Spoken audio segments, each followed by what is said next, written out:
Hello students, welcome to your channel study classes. इस chapter में हम डिस्कस करेंगे the fundamental unit of life. आखिर लाइफ की फंडामेंटल यूनिट है क्या। बायोलॉजी एक ऐसा सब्जेक्ट है जिसमें जो भी चीज़ें हैं वो बहुत पुरानी नहीं है। जो भी डिस्कवरीज हुई हैं, डार्विन, डाल्टन, यही सब के थ्रू हुई है। तो यहाँ पे हम देखेंगे कि लाइफ है क्या, कैसे बना। इट मीन्स लाइफ की जो फंडामेंटल पार्टिकल्स है, जैसे एटम की फंडामेंटल पार्टिकल्स होती हैं वैसे भी लाइफ की पार्टिकल्स होती हैं। इतना बड़ा आपको स्ट्रक्चर जो दिख रहा है ह्यूमन बॉडी, वो ऐसे ही थोड़ी बना होगा। उसमें बहुत सारे सेल्स होंगे, उस सेल से बन के ऑर्गन्स होंगे, उन ऑर्गन से बन के एक पूरी बॉडी होगी। तो चलिए आइए इस वीडियो में हम डिस्कस करेंगे कि लाइफ क्या है, उसकी फंडामेंटल यूनिट क्या है, वो कैसे काम करती है, क्या क्या टाइप्स होते हैं।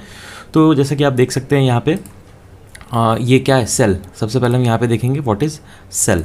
तो क्या है कि cell is a structural and fundamental unit of life. ये हम जानते हैं कि जो मेन जो बेस होता है वो है आपका सेल। और इसका डिस्कवरी किसने किया था, तो रॉबर्ट हुक किया। आप याद रखिएगा कि Robert Hooke was the first biologist who discover cell. Okay, उन्होंने 1665 में सेल डिस्कवर किया था। यहाँ से मैं थोड़ा पेन का कलर चेंज कर लेता हूँ, आप एक मिनट। हाँ ठीक है, ओके, अराउंड, हाँ ठीक है, हो गया। Who discovered cell. ओके, और इन्होंने इसको क्या किया कि एक ऑब्ज़र्व किया कैसे।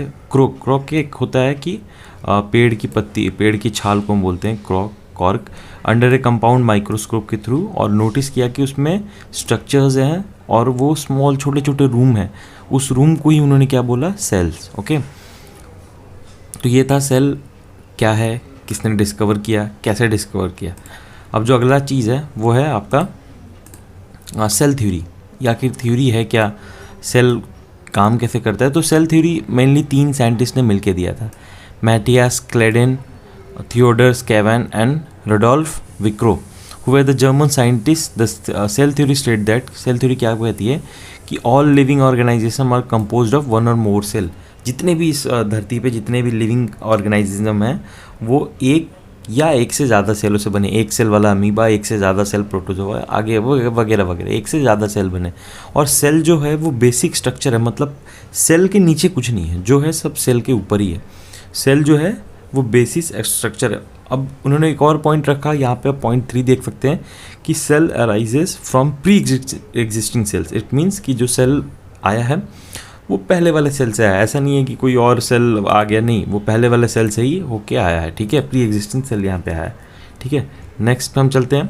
ये देखिए सेल्स आप कितने होते हैं, यहाँ पे आप देख सकते हैं कि रेड ब्लड सेल, जैसे हमारे बॉडी का, मैं एक जनरल एग्जांपल यहाँ पे दे रहा हूँ कि यहाँ पे जो सेल्स हैं वो आप देख सकते हैं, रेड ब्लड सेल होते हैं, बोन सेल होते हैं, ओवियम होता है, ये आप स्ट्रक्चर देख सकते हैं। तो ये सारे सेल्स हैं, मॉलिक्यूलर सेल्स हैं, यूनिसेलर सेल्स हैं। तो बहुत सारे सेल्स मिलके एक ऑर्गन बनाते हैं, ऑर्गन से ह्यूमन बॉडी बनती है। ठीक है, अब टाइप्स ऑफ सेल कितने हैं भाई, तो 2 टाइप के सेल होते हैं, जैसा कि हम जानते हैं कि प्रोकायोटिक और यूकैरियोटिक।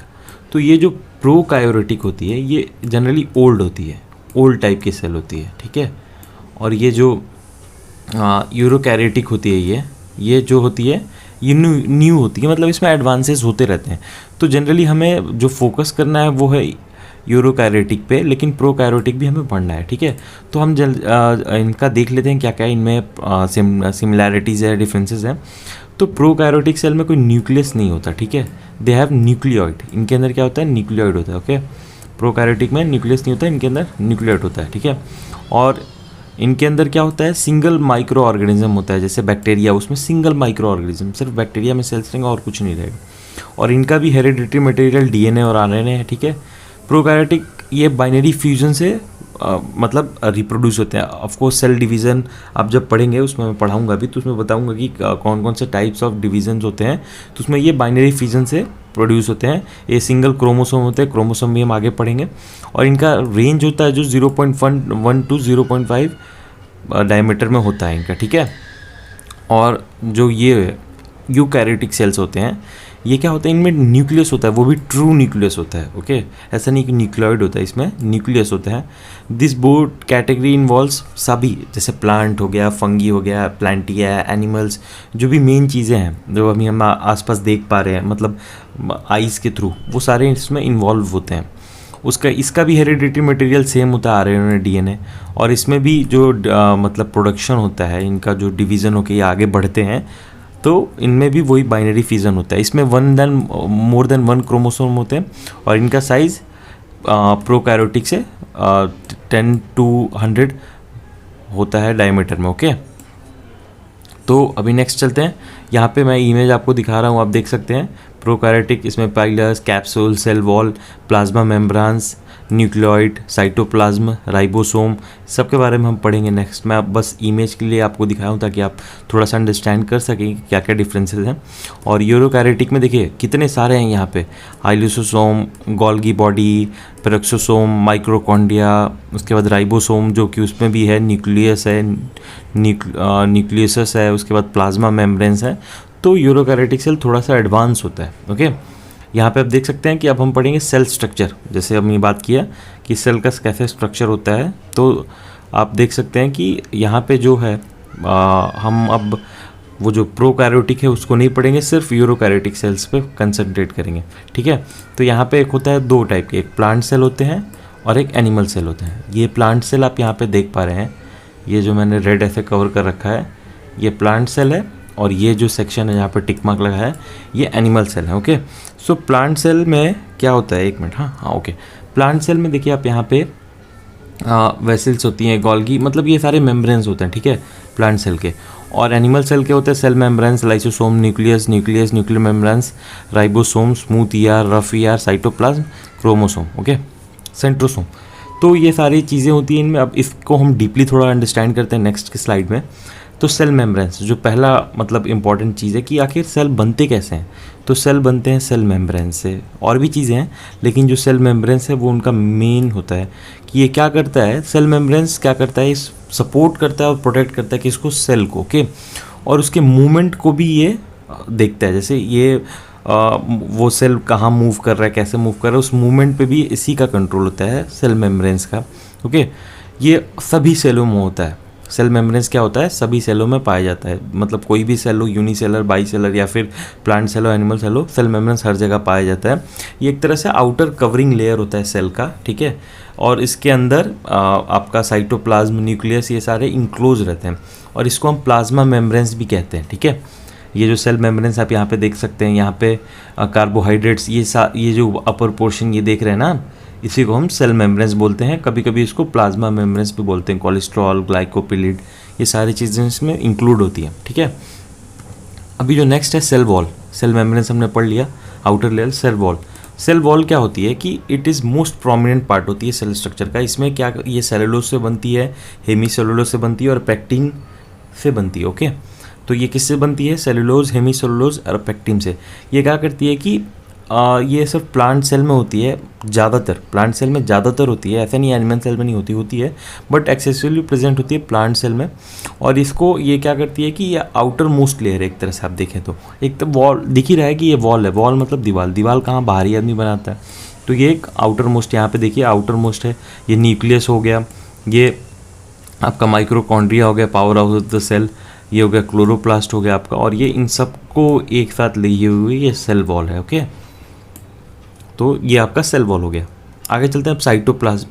साइटोप्लाज्म क्या है भाई, तो ये एक थिक लेयर है, एक जेली टाइप थिक लेयर है। ठीक है, सेल मेम्ब्रेन्स के अंदर होते हैं। सेल मेम्ब्रेन्स हमने पढ़ा पहले, सेल वॉल और उसके बाद साइटोप्लाज्म। साइटोप्लाज्म सेल मेम्ब्रेन्स के अंदर होता है, और जितने भी केमिकल रिएक्शंस होते हैं इंक्लूडिंग सेल, जो सेल में केमिकल रिएक्शंस होते हैं वो सारे साइटोप्लाज्म में ही होते हैं। ये यहाँ पे मैंने इमेज दे दिया, ये न्यूक्लियस आप देख पा रहे हैं यहाँ पे, ये साइटोप्लाज्म है, ये पोर्शन, ये पोर्शन, ये पोर्शन, ये जेली टाइप स्ट्रक्चर होता है, माइक्रोस्कोप से आप देखेंगे तो पता चलेगा। तो इसको हम साइटोप्लाज्म बोलते हैं। ये टोटल ऑल ओवर सेल है। ठीक है, ये सेल वॉल है आपका। उसके बाद आता है न्यूक्लियस। न्यूक्लियस क्या है भाई, तो न्यूक्लियस है, इसमें जो हेरिडेटरी मटेरियल होता है, हेरिडेटरी मतलब अनुवांशिक, पूर्वजों का जो गुण होता है, जैसे हमारी नाक लंबी है, आँख गोल है, ये बाल कैसे हैं, काले हैं, तो इन सब ये सारी चीज़ें हेरिडेटरी होती हैं। हाथ का स्ट्रक्चर कैसा है, तो ये जो हेरिडेटरी कोड होता है, जेनेटिक कोड होता है, वो डीएनए में होता है। और डीएनए कहाँ होता है, न्यूक्लियस में होता है। और ये क्या करता है, ये सिग्नल भी भेजता है सेल को ग्रो करने का, डिवाइड करने का और डाई, मतलब समझिए कि ये टोटल ऑल ओवर सेल को कंट्रोल करता है ये। और ये सराउंड होता है किससे, कि एक न्यूक्लियर एनवलप से होता है, ठीक है। और ये डीएनए और रेस्ट ऑफ द सेल को अलग करता है, बिकॉज डीएनए ही मेन चीज़ है। अगर हम फंडामेंटल यूनिट लाइफ की बात करें तो बिना डीएनए के कुछ है ही नहीं, क्योंकि डीएनए वो चीज़ है जो one generation to second generation transfer होती है, एडवांस होती है, नहीं भी होती है किसी केस में। तो डीएनए जो है वो आपका जेनेटिक कोड है, वो बिहेवियर उससे डिसाइड होता है कि नेक्स्ट जो पीढ़ी है वो कैसी होगी, क्या होगी, ठीक है। तो ये न्यूक्लियस मैंने बता दिया। अब चलते हैं कि सेल और angles and its functions. Cell में क्या क्या ऑर्गेंगल्स होते हैं और क्या क्या इनके फंक्शंस होते हैं। ऑर्गेनल्स होते हैं क्या क्या फंक्शन। न्यूक्लियस होता है पहला। न्यूक्लियस क्या करता है कि ये साइट ऑफ राइबोसोम एक्टिविटी है। राइबोसोम की जितनी भी एक्टिविटी होती है वो न्यूक्लियस में होती है। राइबोसोम की क्या एक्टिविटी होती है, प्रोटीन को सिंथेसाइज करना। हमारे बॉडी में जितने भी प्रोटीन है उनको सिंथेसाइज करना, मतलब तोड़ना, तोड़ के उस प्रोटीन से एनर्जी लेना, ये कौन करता है, राइबोसोम। उसके बाद होता है न्यूक्लियर मेम्ब्रेन्स। ये क्या करता है कि न्यूक्लियस को एक बाउंड्री बनाने से रोकता है। It protects the nucleus by forming a boundary. वो जो न्यूक्लियस बाउंड्री बनाता है उसको ये प्रोटेक्ट करता है न्यूक्लियस को, ताकि कुछ बाहरी अनुवांशिकी चीज़, बाहरी ऐसा कुछ ना आ पाए जो कि न्यूक्लियस के अंदर जो डीएनए है उसको ये पॉल्यूट कर सके, कोई चीज़ बाहरी से ऐसा ना आ पाए। क्रोमोसोम ये क्या करता है कि ये determination of one's genetic order, male कोई है, फीमेल है, ये सारा डिसाइड करता है कौन, क्रोमोसोम। और हमारे अंदर कितने पेयर ऑफ क्रोमोसोम होते हैं, 23 पेयर ऑफ क्रोमोसोम्स होते हैं, यानी total 46। Okay, human cell contain 23 pair of chromosome. ये दो XY क्रोमोसोम होते हैं, ठीक है। तो इससे डिसाइड होता है कि मेल फीमेल, ये क्रोमोसोम से ही डिसाइड होता है। ओके, उसके बाद होता है एंडोप्लाज्मिक रेक्टिकुलम। ये क्या होता है भाई, ये एक तरह से एनवलप होता है, एक तरह से एक आप मान के चलिए कि एनवलप जैसे डिस्ट्रीब्यूट होता है। एनवलप में क्या आ जाती है, इन्फॉर्मेशंस जाती हैं, तो एक तरह से ये इन्फॉर्मेशंस का ट्रांसपोर्टेशन करता है थ्रू आउट द सेल्स। जो भी सेल में इन्फॉर्मेशन 1 पॉइंट से सेकेंड पॉइंट तक जानी है वो कौन करेगा आपका, तो एंडोप्लाज्मिक रेक्टिकुलम। ओके, उसके बाद होता है 5th point, that is Golgi bodies. ये क्या होती है कि ये आप यहाँ पे नाम से ही देख सकते हैं, ये इनको post office of the cell कहा जाता है। ये ट्रांसपोर्ट करती है material within the cell.